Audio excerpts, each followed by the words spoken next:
Hi everybody, how you doing today? I am getting ready to get some pork chops marinating or basking in their dry rub for baked pork chops for tomorrow. They taste so much better if you can let them sit at least overnight, so I try to do that ahead of time. I make my own rub, and for those of you who are diabetic or counting calories and trying to keep your sugars down, this recipe in particular is sugar-free. So it calls for 1 tablespoon of smoked paprika,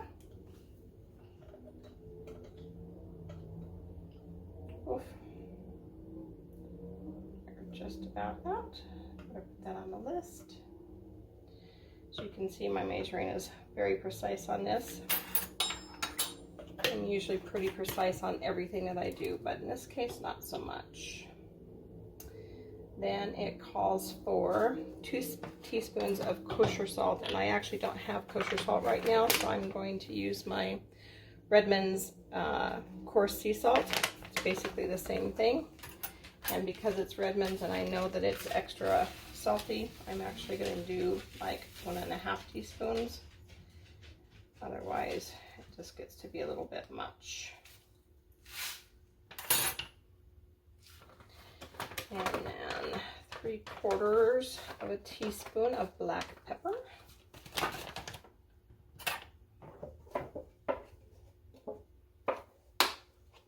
I suppose if you wanted to, you could change it up to a myriad of other peppers that there are out there. I honestly haven't tried cooking with anything other than the black, so I don't know if there's much of a taste difference or not, but maybe one of these days we'll branch off into that. And 1.5 teaspoons of garlic.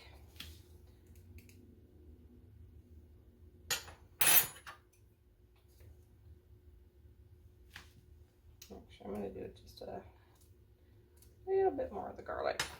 We like it a lot. And then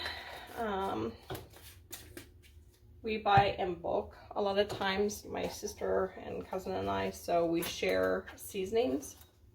So this is actually my onion powder, and it came out of a much bigger container, but this fits my little seasoning drawer so much better. And so 1.5 teaspoons of it also. And a teaspoon of oregano. And I don't think it really matters what brand you get of this stuff, or if you try your own, because a lot of people are doing that these days too. May or may not be able to get this little lid off. There we go. Yep, 1 teaspoon of that.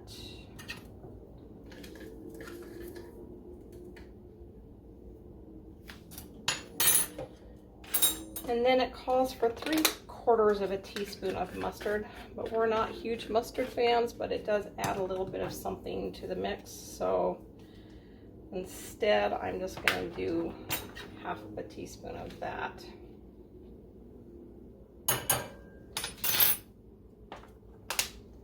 And then 1/2 teaspoon of cumin, and I'll probably do just a little bit more of that. Not a lot, I just won't level it out quite so much. About like so. And last but not least, I'm going to do some sage. Yes, we will do some sage.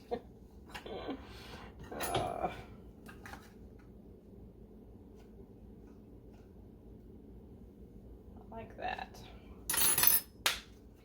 Now we're going to take our handy dandy little whisk, and we're just going to blend this all together as good as you can get it, so that one bite doesn't have an overwhelming amount of seasoning, one season versus the other, I guess is what I'm trying to say. But we do like our food pretty well seasoned here.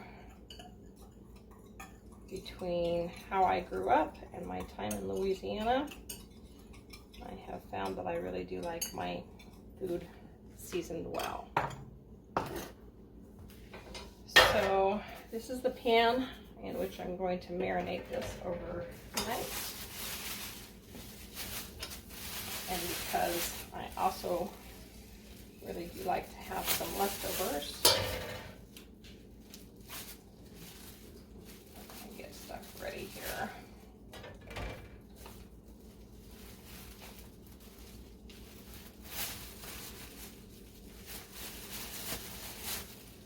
If you'd rather use tongs than a fork, you're welcome to do that as well. Sometimes that's a little easier than the fork bar, honestly.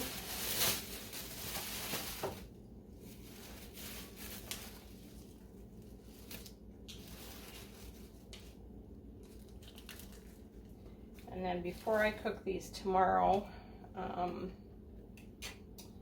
I'm going to do my best. It's one of the areas I don't do well in because I get distracted with doing too many other things.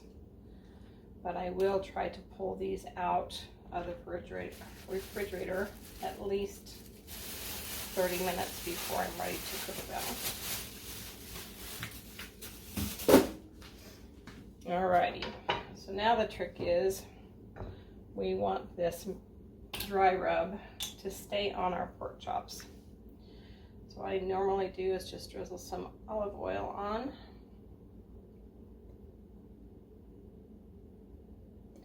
Not a whole lot because I don't want them drowning in it. And then I just take my fingers, and I promise I washed my hands first. It's also why I tie up my hair, because I don't think people really want my germs in their food or my hair, either one. So I just make sure that everything's evenly coated. And then as good as I can.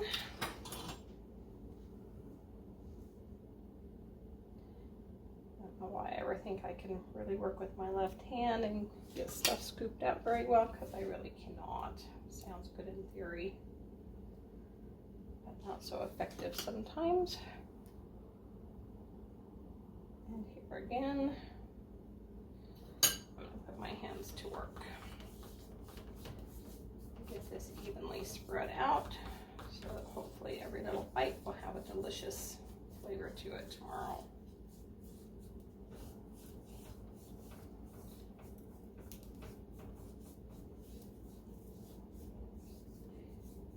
Anything I can do to get myself a step above and beyond the game in the cooking world, I'll take, and this will be one of them. My hands are already gross anyhow. And if you don't like stuff on your hands, feel free to get some of those little disposable plastic gloves, and you can do that too, just like they do in the professional kitchens, I guess is what we want to call them. Think there they probably allow any bare hands on anything. Not much that time. And if you got a little bit too much oil on, or you thinking you are, just go ahead and slide it off the edge, because it's not going to hurt anything to sit in the pan. Just provide a little bit more extra moisture overnight. And then again, I'm just sprinkling stuff on. Now, if I was really smart about this, which rarely am I, we could go ahead and double or triple our seasoning mix, because as you can see, there's really not a whole lot left. And if I were to do that, then I could put it in like a glass mason jar or some other container and store it, so that saves time, even more time next time, because it's already ready to go. And I don't really care that some is going off the edge, because I'll just scoop it up later and be ready to roll.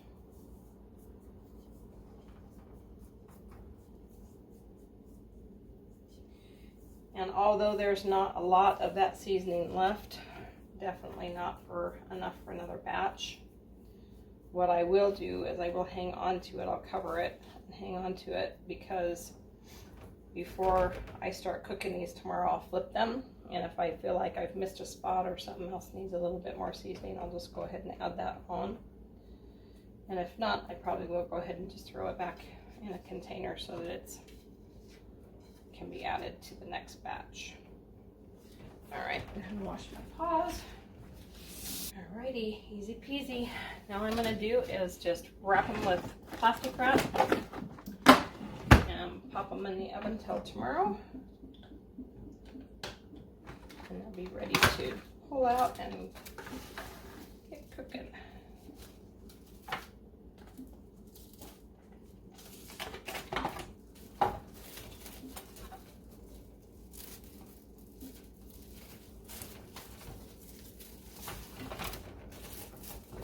And of course, one piece is never quite enough for this pan, but that's all right.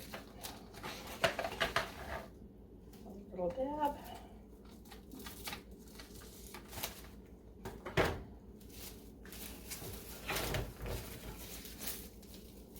All right, see y'all tomorrow. Bye. Hi everybody, I hope you're doing well tonight.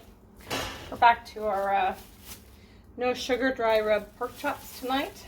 They've been sitting out for a little while, and I decided, since it's already 8:15, it's been a long day, we're gonna do the air fryer and not the oven. So I'm just gonna use this pan because I don't have the air fryer that's got the basket. Mine's a little bit different. It looks like actually a little mini oven. So I'm just going to transfer from one cookie sheet to the other, or one pan to the other, because this round one will not fit in my air fryer. Now, what I'm finding is it says to do them for 12 minutes altogether. I'm kind of thinking we're going to have burnt offerings by then, because these are a lot thinner than I thought they were when I got them. So we're probably going to do them for 3 minutes.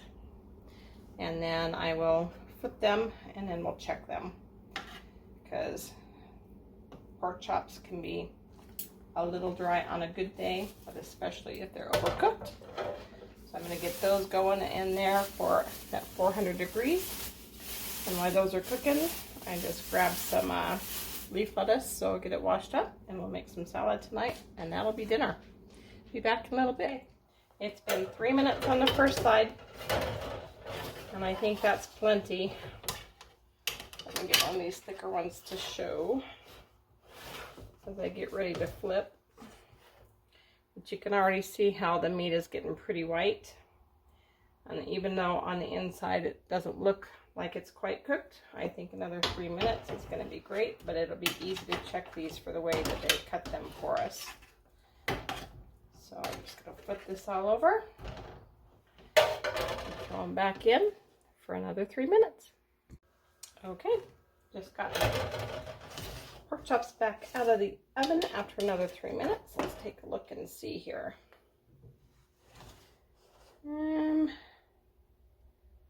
Part of the family is going to be extremely happy with this color of pink in there.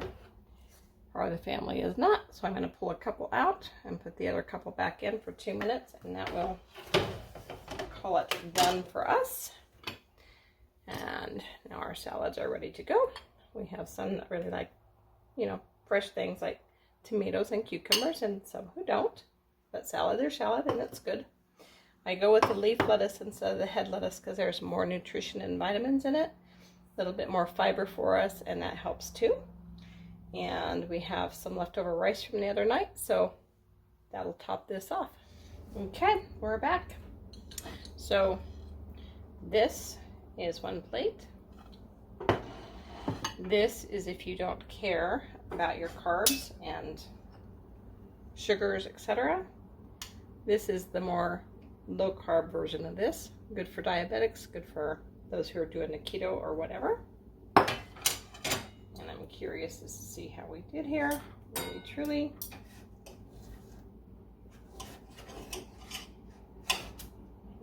Perfect. Done just right. Let that sit for just a minute, called roasting your meat.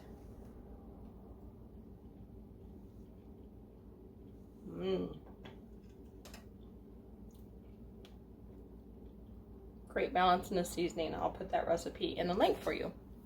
Have a good night.